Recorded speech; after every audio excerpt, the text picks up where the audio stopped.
tu as fait pour revenir? Est-ce qu'on est revenu te chercher? On t'a dit, bon Camille, ça serait cool que tu réapparaisses quand même dans l'Instagram. Écoute, Jean-Luc Azoulay est déjà très convaincant. Moi, je suis partie travailler pendant 8 ans aux États-Unis.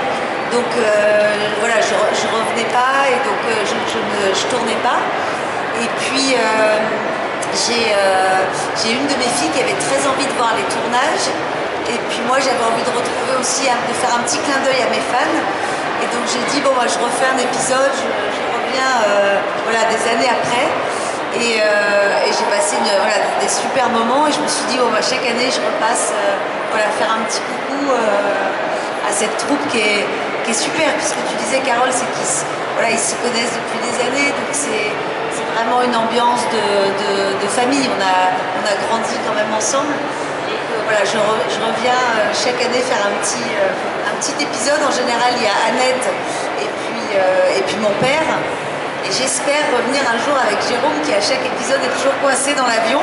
Et j'espère le convaincre de revenir un jour. Et est-ce qu'il y a une espérance que tu vois plus qu'un épisode dans la série? Écoute, il faut que j'arrive à conjuguer ça avec mon autre travail. Ouais. Donc voilà, moi j'essaye de... J'arrivais bien pendant mes études à faire les deux. Mais là, écoute, j'ai mon chef qui est canadien, qui connaît rien des séries, qui m'a vu dans le métro sur l'affiche du Paris Manga, qui m'a dit « Mais c'est quoi cette affiche ?» qui a découvert, je pense, mon passé à l'occasion du Paris Manga, tu vois. Et regarde, on peut demander au public, est-ce que vous voudriez voir Justine un peu plus dans le mystère de l'amour? Tu vois, regarde. J'ai entendu. On l'a demandé à l'inconnue et elle a répondu oui, effectivement. Ok, alors, tu avais une question, c'est ça? On va te passer le micro. Alors, bonjour aux deux, je vous ai vu tout à l'heure. Camille, surtout parce que je suis fan de ta sœur de la série, Hélène, je l'ai vue en vrai 2 fois. Et qu'est-ce que ça fait, tu vois, avec elle, sa petite sœur, Hélène? Bah écoute, Hélène, c'est vraiment... moi, je l'ai connue du coup sur Premier Baiser, où je devais avoir 14-15 ans. On a pile 10 ans d'écart avec Hélène. Et du coup, c'était super d'avoir sa présence. Voilà, quand moi, je faisais cette série, Hélène, elle est toujours très calme, très professionnelle. Je pense que je ne l'ai jamais vue... ni stressée, tu vois, elle est toujours... donc c'est une présence, je dirais, sur le plateau, toujours très apaisante. Et puis c'est pareil, je l'ai vu, voilà, on s'est vu, tu vois, évoluer dans nos vies respectives, et donc ça crée des grandes complicités. Et aussi, est-ce que tu aimes bien Elsa et Snoop, ça qui fait Fanny dans Mystère Amour? Ben oui, alors Elsa, je l'ai découvert quand je suis revenue dans la série, parce que du coup, moi, j'allais pas tourner avec elle avant, et voilà, pour moi, c'était une nouvelle, tu vois, dans la troupe. Et j'ai découvert aussi tout son univers, ses chansons, et puis toutes les tournées qu'elle fait. Donc, ça a été une rencontre vraiment agréable. Et Carole, t'es trop marrant quand tu fais les 2 voix, ça me fait rire à chaque fois, le dimanche soir. Merci, je suis très contente de faire rire, alors ça me plaît. Merci aux deux. Merci à toi. Justement, Carole, toi ton personnage a quand même pas mal évolué ces derniers temps. Est-ce que tu penses qu'il peut évoluer encore plus? Tu as des idées encore pour ton personnage? Une direction peut-être? J'ai toujours plein d'idées. Ouais. J'amène toujours des petites choses en plus. Ça se voit pas forcément, mais j'empile des petites choses de construction, je crois, à chaque jour de tournage. Je trouve des choses. Et je suis hyper contente de trouver des choses. C'est ce qui m'enthousiasme énormément. Ouais. Je vois que vous avez une liberté aussi à les proposer. Il se peut qu'on ait des surprises au fur et à mesure des saisons, même des épisodes. D'ailleurs, petite question intéressante pour tout le monde, c'est vrai qu'on vous connaît en tant qu'actrice, on vous voit évoluer dans ces séries, mais on se demande parfois comment ça se passe une journée de tournage. Une journée de tournage n'est jamais la même. Ça peut être une très longue journée où on est au maquillage à 7h du matin et qu'on finit à 20h et qu'on n'arrête pas et on enchaîne les pages et c'est 30 pages à connaître par cœur pour perdre le moins de temps possible. Et c'est jouer. Et, voilà. Et puis après, il y a d'autres journées de tournage beaucoup plus calmes où on arrive à 10h, on tourne 2 scènes et puis à 14h on a terminé. Donc c'est jamais pareil. Mais c'est toujours très intense parce que c'est très rapide. Donc on n'a pas beaucoup de temps de refaire les prises parce que c'est dense. C'est très dense. On fait 2 épisodes, un épisode en 2 jours et demi, ce qui est extrêmement rapide. J'ai pu comprendre que parfois vous avez aussi des segments d'épisodes et que vous filmez un petit peu dans le désordre aussi, ça t'arrive? Ah oui, alors on filme complètement dans le désordre, c'est-à-dire qu'on peut faire l'épisode 13, dans la journée on fait l'épisode 13, le 16, le 15, et on ne sait plus trop des fois où on en est, est-ce qu'on a déjà dit ça, est-ce que on a déjà tourné le moment où en fait on s'était embrassé puis qu'après en fait on se fâche, mais où on s'était fâché avant de s'embrasser. Enfin c'est parfois un peu compliqué, il faut suivre le truc. Ouais. Très bien, merci beaucoup. On va prendre une autre question du public. Ah bah, il y en a des tonnes. Je vais vous laisser parler finalement, hein. Je vais vous laisser faire cette conférence. Hein. Il a fait mieux que moi. Il n'y a personne de ce côté-là? Et bien s'il n'y a personne de ce côté-là, on va à la dame. Regardez, juste la dame qui est là-bas, qui lève là-bas. Bonjour. Bonjour. J'ai une question pour Camille. Je voudrais savoir si, quel était l'acteur le moins sérieux dans Premier baiser? Alors là, c'est une bonne question. Le moins sérieux. Honnêtement, je pense que les garçons n'étaient pas très sérieux. Hein. D'abord, les musclés, ils n'étaient pas sérieux du tout. Donc eux, c'était chaque scène où on devait manger un truc, ils cachaient de la moutarde en dessous. Enfin, eux, c'était que des blagues partout. Donc, et je pense que, franchement, Anthony, Christophe, c'est plutôt à faire des blagues tout le temps. Le plus sérieux, c'est Bruno, celui qui joue mon père, Roger. Mais le moins sérieux, il y a pas mal d'ex-aequo, je crois. C'était pas mal, assez joyeux. Et je dirais quand même surtout les musclés sur eux, c'était plutôt s'amuser dans la journée et on essayait de mettre l'épisode en boîte. Comme disait Carole, c'est très dense. Je pense que sur un long métrage, on tourne 30 secondes par jour du film. Donc ça met 2 mois pour tourner le long métrage.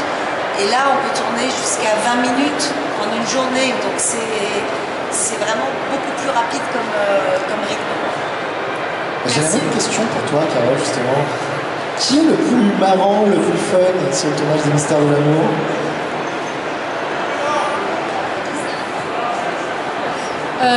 Qui est le plus fun? Je crois que c'est Sébastien Roch qui joue Christian, Cri-Cri d'amour. Il n'arrête pas de faire des blagues tout le temps et c'est très difficile de garder son sérieux quand on tourne avec lui. Je pense que c'est lui. Oui, j'avais déjà eu vent de tout ça, effectivement. D'autres comédiennes m'avaient expliqué que c'était le huron de la bande, j'ai l'impression. Le trublion même. Très bien. Il y avait une question là-bas, justement. La dame, justement, ici là-bas.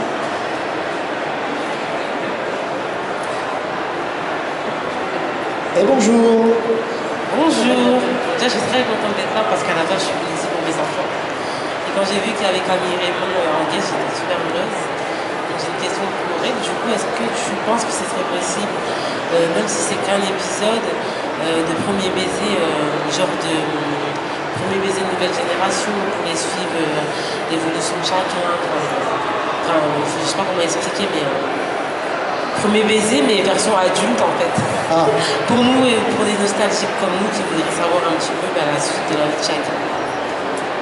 Écoute, je sais que Jean-Luc Azoulay a déjà pensé à ça et je me dis pourquoi pas, on pourrait faire un jour un spécial où on se retrouve. Là déjà sur le show d'hommage à Dorothée, maintenant il y a Christophe qui jouait Luc qui est revenu.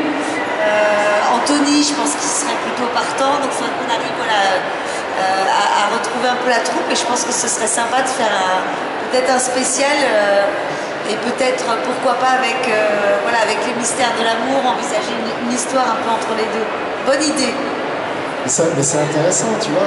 Et c'est là qu'on se rend compte de l'enthousiasme du public, de l'enthousiasme de cette génération vouloir une suite, un petit peu, à vouloir revoir. Après, c'est pour ça que les mystères d'amour fonctionnent très très bien, parce qu'on revoit tous ces personnages dans nos situations actuelles, la situation de l'époque d'aujourd'hui, et on voit qu'il y a eu une énorme évolution finalement dans leur vie, dans leur personnalité, et c'est ça qui est assez intéressant. Mais c'est vrai que les mystères de l'amour restent quand même la suite de tout ce qui était l'année garçon, la cause de l'amour et autres.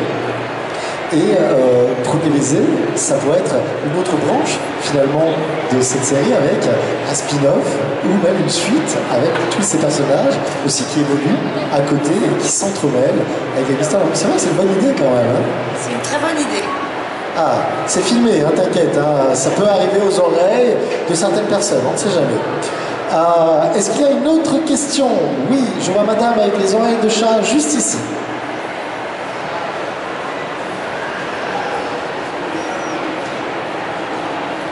Bonjour Camille et bonjour Carole. Moi je voulais savoir Camille, dans Premier Baiser, vers la fin des épisodes, il y avait une petite sœur qui était née, Chloé. Et ça fait quoi le fait que, en fait dans la série Premier Baiser on la voit pas du tout.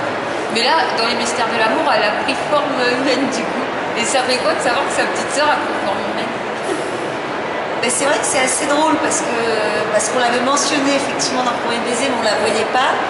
Et quand je l'ai rencontrée du coup, pour la première fois, qui était déjà voilà, une grande Chloé, c'était assez sympa. Et puis ça fait une fratrie de sœurs voilà, assez drôle sur la série. On savait dans la série parce qu'on voyait les poussettes et tout ça. Mais c'est vrai que du coup, je me suis dit, ça a dû faire bizarre quand même de se dire qu'on trouve sa petite sœur qui a grandi finalement. Parce que tout à tu la coup, connais elle a adulte en fait. Voilà. En fait, elle a pris forme adulte. Tu l'as pas vue petite, mais tu l'as pas adulte. Exactement, j'ai découvert, elle était déjà adulte et presque enceinte après dans Oui, en les plus, épisodes. Donc, c'était assez drôle de la voir apparaître et puis de voir, on se faisait la remarque parce qu'on se disait, voilà, Hélène et moi on est plutôt blondes, elle est plutôt plutôt brune, mais on se disait, elle a des yeux. On a des yeux qui se ressemblent toutes les trois, donc il y a un lien dans cette fratrie. D'ailleurs, ce qui est très drôle que vous soyez blonde alors que les deux parents sont bruns. Ça, c'est vrai. C'est la magie du cinéma, bien entendu. Merci beaucoup pour ta question. Carole, moi je voudrais savoir un peu ton avis sur l'évolution des mystères de l'amour. Ça n'arrête pas, le succès est grandissant, ça continue, ça continue. Tu vois la série arrêter un jour, toi ou pas? Nous, en tant que comédiens, on a l'impression que la série peut s'arrêter du jour au lendemain tout le temps et ça va faire, je disais, bientôt 16 ans là, qu'on a tourné l'épisode pilote. C'était en juin, il y a 16 ans. On n'aurait jamais imaginé arriver à la saison 36. On s'est dit, oh là là, mais imagine si ça tient 10 saisons, ça serait complètement dingue. Donc chaque mois qui passe et chaque nouvelle saison qui passe est toujours un miracle pour nous. Donc on espère que ça va durer, durer. En tout cas là, depuis toutes ces années, ça dure.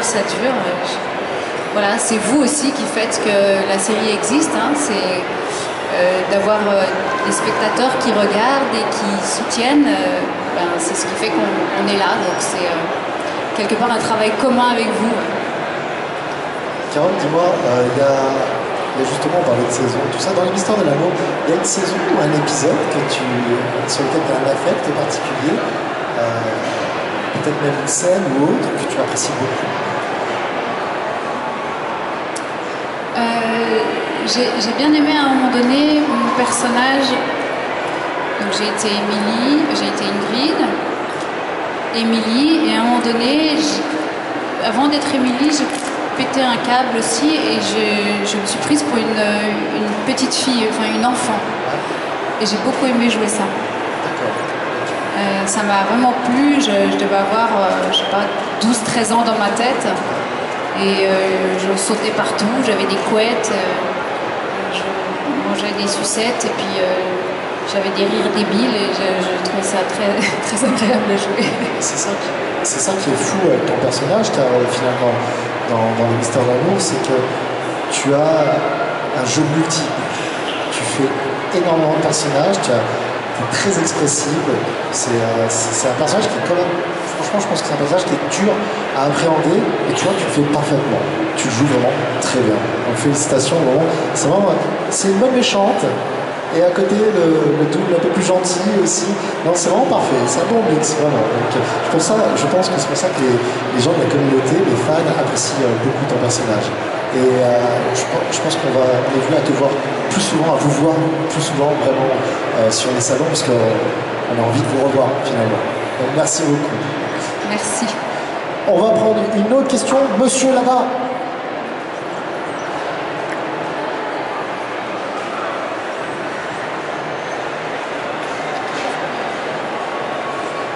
C'est pour toi? Bonjour. Bonjour. Wow, wow, wow. Excusez-moi. Il n'y a pas de souci, t'inquiète. Alors du coup, moi je m'appelle Bonaël. Oui. Déjà, je voulais vous dire merci d'avoir passé, merci pour toute notre jeunesse. Je suis ému. T'es ému? Je suis ému. Mais je pense qu'on est tous un peu émus. Hein, quand même. On est tous un petit peu. Alors, du coup, ma question est... maintenant, on va dire... Est-ce que tu peux monter juste un petit peu ton micro? Oui, il n'y a pas de souci. Merci beaucoup. Alors, ma question est, c'est que après, donc, du coup, il y a eu beaucoup de chaînes internet, comme le Joueur de Grenier, comme vous, Génération Clapdo, qui ont on va dire, pas ravivé la flamme, mais qui ont fait en sorte de faire perdurer le souvenir. Alors, je voulais savoir justement, comment est-ce que vous le prenez justement le fait, comme je vous ai dit, que vous ayez baissé, que vous ayez bercé notre jeunesse, quoi. Ah. Alors, mesdames, c'est ce qu'on disait tout à l'heure par rapport à la pop culture et autres. C'est comment vous ressentez, parce que là en plus, ce qui se passe, c'est que vous avez un peu d'impact. Là, maintenant, vous faites des salons et vous vous rendez compte de ces communautés, de ces fans qui arrivent, ces fans qui ont grandi avec vous, qui ont vieilli avec vous, ces gens qui étaient certainement des adolescents à l'époque où ils regardaient la série, et maintenant ils sont avec des enfants qui vont regarder aussi la série. C'est vraiment générationnel. Comment vous le ressentez, vous? Moi, je trouve ça assez émouvant de voir ce que ça a créé chez les gens et que c'est encore dans des souvenirs qui sont, voilà, pour la plupart, dans ce qui... Voilà, quand ils m'en parlent, ils me disent c'est des beaux souvenirs, c'était une époque où j'étais assez insouciant, où il y avait quelques chaînes, donc tout le monde regardait un peu cette émission, il y avait un côté ensemble assez fédérateur. Et du coup, de voir revivre aussi via les réseaux, par des communautés de fans, je pense que c'est ça qui a fait qu'on se dit, en fait, on a envie de revenir et de se dire on continue parce qu'il y a toujours cette communauté, ce retour des fans. Oui, moi je comprends très bien, hein, c'est la Madeleine de Proust, on se rappelle notre jeunesse, on se rappelle nos premiers amours, on se rappelle nos premiers émois, on se rappelle nos relations avec nos parents, et puis en fait on voit que tous ces personnages-là, Hélène, Nicolas, Justine, tous ces personnages sont comme nous finalement et grandissent et vieillissent et on vieillit tous en même temps et c'est très joyeux et en fait c'est très joli comme histoire. Merci beaucoup. Merci beaucoup. Merci à toi. Alors, je pense qu'il nous reste le temps pour une question. On va privilégier le public. Est-ce qu'il y a quelqu'un qui veut poser une question? Je vois la dame là-bas. Allez, la dame qui est juste là, qui lève la main.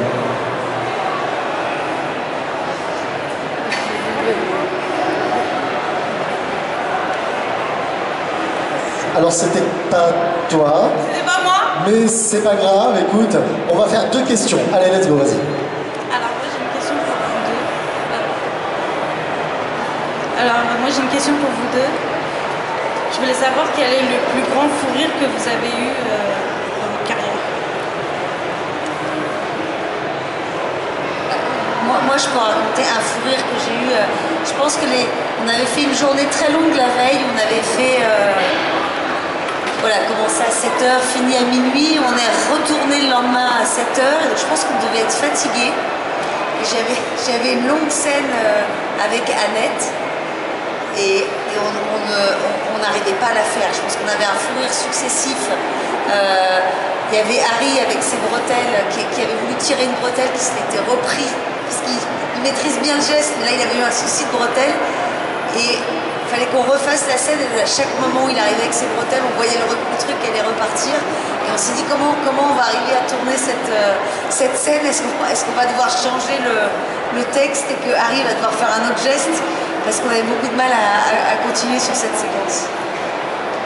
Et nous là, actuellement, par exemple, sur les mystères, on a très souvent des grosses envies de fou rire, mais on est tellement dans le speed et il faut tellement avancer et les réalisateurs râlent tellement qu'on a un fou rire comme ça et qu'on le ravale et c'est extrêmement difficile. Et moi, je me souviens d'un fou rire où je suis partie en fou rire et je ne savais pas pourquoi, toute seule, à pleurer, mais pleurer. Et en fait, tout le plateau, personne ne rigolait, mais il n'y avait que moi toute seule qui rigolait. Et ils me voyaient me défaire avec mon maquillage qui coulait et ils se disaient tous « Oh là là, à quelle heure on va être couché, à quelle heure on va terminer la journée ?» Et moi, je ne pouvais plus, j'étais toute seule, comme une bécasse, à pleurer. Ils étaient tous un peu agacés. Et on n'y peut rien, c'est un fou rire. Eh bien, écoutez...